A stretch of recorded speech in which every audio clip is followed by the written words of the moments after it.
Have you ever bought something, felt excited for maybe 2 days, and then suddenly realized you didn't actually need it? Not really.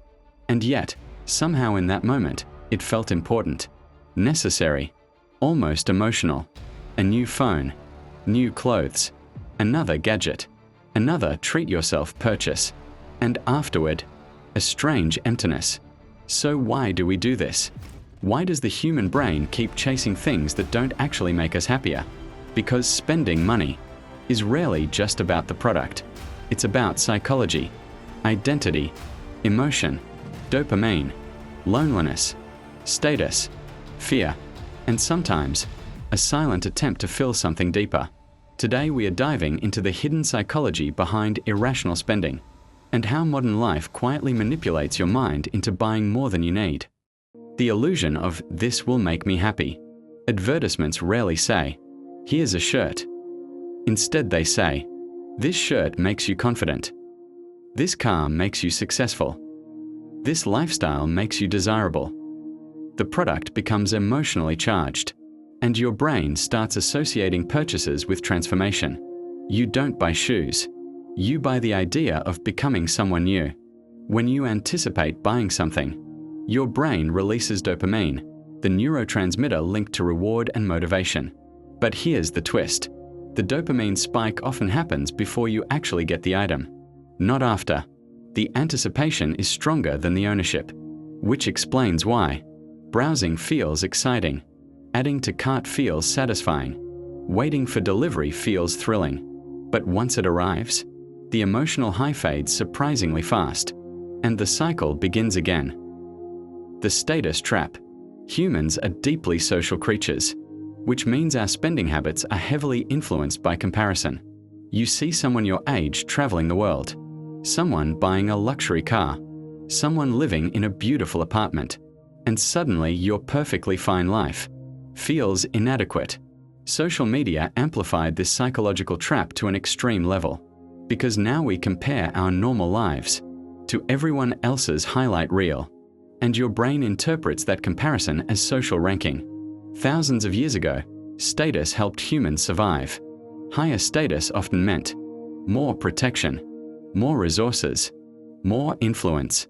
So today, your brain still seeks status signals, except now the signals are designer brands, expensive gadgets, luxury experiences, aesthetic lifestyles. Sometimes we don't buy things because we love them. We buy them because we want to feel valued, or respected, or enough. And companies understand this perfectly. That's why branding matters so much, because people are often buying identity, not utility. Why emotional spending feels so powerful. Emotional spending is real, and most people don't even notice when it's happening. Because when life feels uncertain, buying something creates a brief sense of control. Your brain loves certainty, and purchases create a quick emotional shift. That's why stress spending exists, why late-night shopping exists, why boredom spending exists. But the dangerous part is this: the relief is temporary, and temporary emotional relief can quietly become a habit. Over time, the brain starts linking negative emotions with spending. Sad?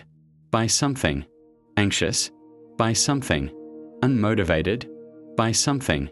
Eventually, consumption becomes automatic, not intentional. And many people spend years chasing emotional fulfillment through material things, without realizing the deeper emotional need was never addressed. The science of hedonic adaptation. Humans quickly get used to improvements. That dream phone? Eventually normal. That expensive watch? Eventually ordinary. That huge purchase you thought would change your life? Your brain adapts faster than you expect. And once adaptation happens, your baseline happiness returns. This is one of the biggest reasons materialism can become endless.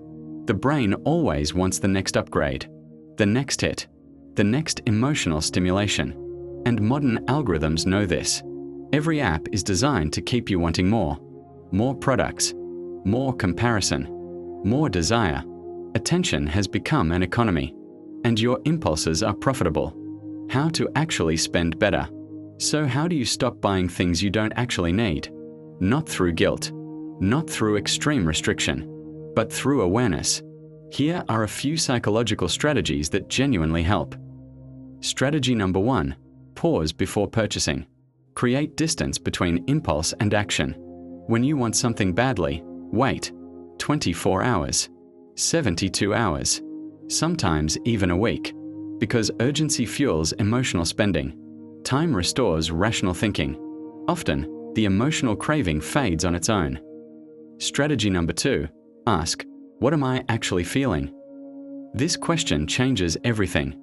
Are you truly buying the product, or trying to calm stress, insecurity, loneliness, boredom, lack of purpose? Sometimes the purchase isn't solving the real problem. It's distracting from it. Strategy number 3, buy for utility, not identity. One of the healthiest financial mindsets is this. Stop asking, what will make me look successful? Start asking, what genuinely improves my life? Because real confidence rarely comes from possessions. It comes from inner stability. Strategy number 4, reduce comparison exposure. The more you consume aspirational content all day, the more your brain manufactures dissatisfaction. Protect your attention, because attention shapes desire, and desire shapes spending. Final thoughts. Here's the truth most people never realize. Buying things is easy. Understanding why you buy things is much harder, because money and psychology are deeply connected. Sometimes we spend to celebrate, sometimes to escape, sometimes to impress, sometimes to numb emotions we don't fully understand. But awareness changes everything. The moment you begin observing your impulses instead of automatically obeying them, you regain control. Not every desire deserves action. Not every craving deserves a purchase. And real freedom is not the ability to buy everything you want. It's the ability to no longer need things to feel complete. Because the mind will always try to convince you one more thing will finally make you happy. But peace rarely comes from accumulation. It comes from understanding yourself. If this video made you think differently about money, psychology, or your own habits, subscribe to Mind Walk, because sometimes the most important journey is understanding the mind behind your decisions.